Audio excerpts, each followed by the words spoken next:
We're going to talk about the Port Gamble Master Plan, the next 150 years for the town. We're going to be talking about that tonight. We're going to talk about the Kitsap Forest and Bay project, the effort to put 6,900 acres of land into conservation. And we're going to do an update on the environmental cleanup that's been going on for 10 years. This is not our first meeting. Was anybody at the 2006 meeting? Nice. Okay, if you made a comment and wrote it down, that comment is still alive. The master plan, what is a master plan? You know, it's a blueprint for future development of the town.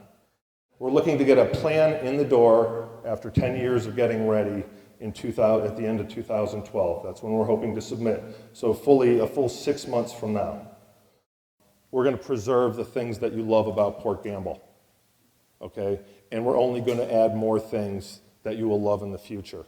And that is going to be a town that's going to represent its New England founding fathers. The roads and streets are going to be laid out in the original street grid. There's going to be alleys. There's going to be detached garages. There needs to be some place for the husband. But on our preferred plan, Plan A, is that entire mile of waterfront walking trail and boardwalk will be open to the public, and it will also be open to every resident who lives there. I'm sorry, and maybe this is upsetting to neighbors. I don't want this to be a quiet place to while away your last years. That's not what Port Gamble was when it was really thriving. And we want this place to be fun. We want it to be interesting. We want it to be beautiful. And we want it to be as good for your head as it is for your eyes. To do some kind of traffic control at the 90-degree bend, because at least 4 or 5 times a year, somebody flies off. They just go flying. This is Plan A. We have 2 plans. And so the way we organized, and just to get the planners to start to get your head around it, is we organize things in districts and sections, and each one of them has a distinct purpose, and each one of them has a distinct future. But we still have the farm. And today we have someone there that's raising all natural beef.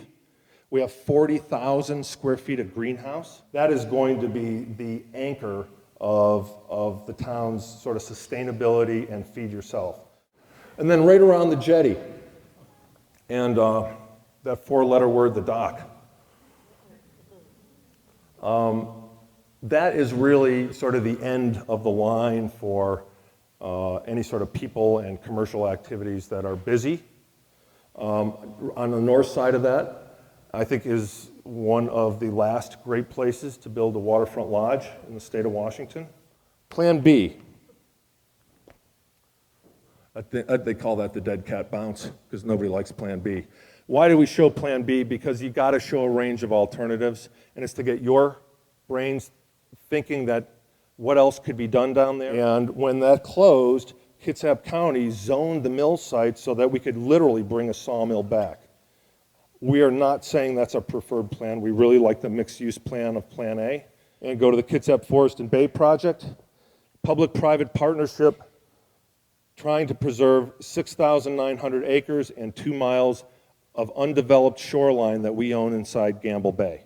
The reason we're doing it is because 5 years ago, to the day, in this room, 530 people showed up and said they would work on a trail plan. The North Kitsap Trails Association wrote a 170-page plan, the North Kitsap String of Pearls Trail Plan. They wrote this in evenings and on the weekends. It's 170 pages. It is a gift to the county that they presented and wrote, and the county adopted this as an official planning document in 2011. I would really like to recognize their work, please. So you've seen this map before. The dark green stuff is what we're working on together. This is our partnership. A lot of work has been done. Both of the companies went to work in 2002 to clean up the 150 years of stuff. So there's landfills, there's tanks, there's 30,000 yards of dirt came off the mill site. Okay, 30,000 yards of dredge came out of the bay. Okay, and now we're narrowing in on the very last bit of the cleanup. We've taken out in the last 10 years 30,000 cubic yards of the most of the worst contaminated sediments up near the mill site. And there are signs of natural recovery taking place. The next steps is to agree on a final cleanup plan and who's paying for what. We got to split costs, and we're hoping the final resolution to that will be this summer. Wrapping up, what we're talking about tonight is we are writing the future, the next 100 years for North Kitsap. And I think it preserves and enhances our way of life here in Kitsap. We have a chance to save 11 square miles and to save a small town. And literally, we cannot do it. Hope can't do it on its own. And we all share that responsibility. We do. And with that, if you want to find out more, it's yourbackyard.com.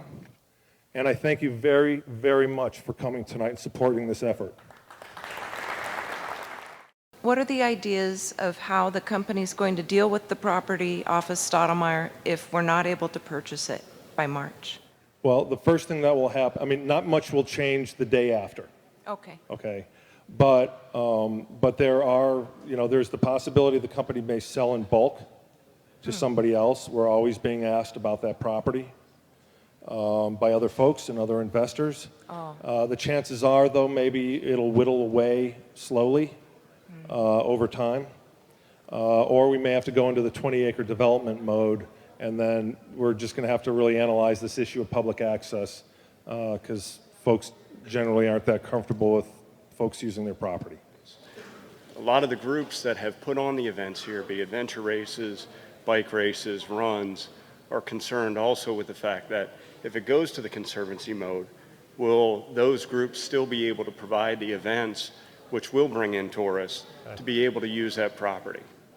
Every single one of the conservation groups we're working with today have committed that public access is going to happen on if they own the property. I completely agree with what your Plan A is.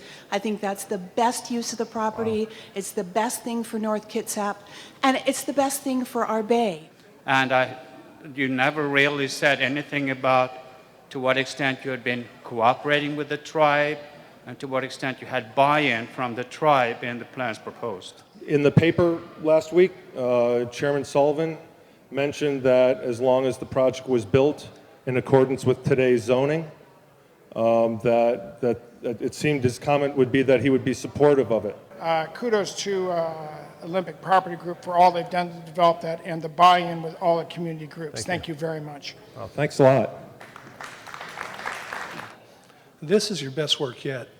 I know how hard you guys worked at this. I think we had our first brainstorming session a decade ago. Yes. When you called me in. It's just amazing to me the work you guys have done. No matter what we do, there will be more trees and more waterfront buffered. No matter what we do, there will be less creosote piling. Hey, let's hear it from Port Gamble, man.